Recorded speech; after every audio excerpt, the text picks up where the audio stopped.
Ed, congratulations on your film. Tell me a little bit about what prompted you to make it. I was working in Cornwall a number of years ago, and I was aware of the Paradox development and looking at the proposals they put forward.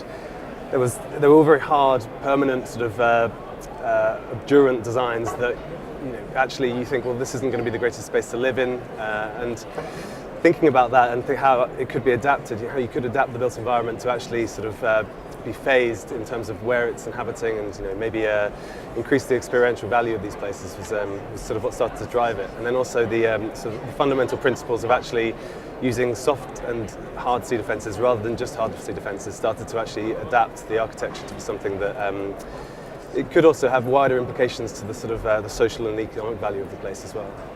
One thing that really interested me was the way you were happy to talk about the changing role of what happens on the ground floor, that it might be a cafe or a bookshop, or it might effectively be a space that is used to retain water. Do you think the average property developer is willing to look at such almost like a fluid approach to how buildings are designed? I think designing in redundancy and actually thinking differently about how long you live in these spaces for is quite important, because it might be that land is you can build on it through this strategy, whereas through other strategies you couldn't. So to a developer you could say, well, you can either not build here and get nothing from it, or you could build here and inhabit it for a time duration.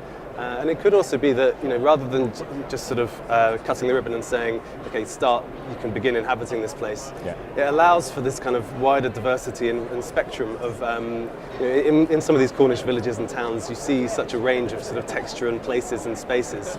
Rather than it being a gentrified coastal harbour, it actually allows for that, for a fast kind of gradation of urban fabric. So you've made this film. What will you do next with it? Do you have a plan? I think it's just really interesting to get the ideas out there, and actually one thing I would question is that the next step should be to actually look at the fundamentals of procurement. What are the barriers that are inhibiting these strategies being rolled out, and the same for the other films actually, because it's one thing to have these ideas and to wrap them up, and it's a fantastic way to kind of to reach a broader audience, but really there are fundamental sort of planning principles that potentially some of these things are being held back by. Yeah. We're all probably in agreement that these are sort of great ideas, but with climate change and the need for adaptation, they actually need to really fast forward them and sort of push them through quickly. So I'd say, it's great to reach the wider audience, but they also need to sort of consider the actual fundamental implications of adopting these measures. Great, congratulations, thank you very much. Cheers.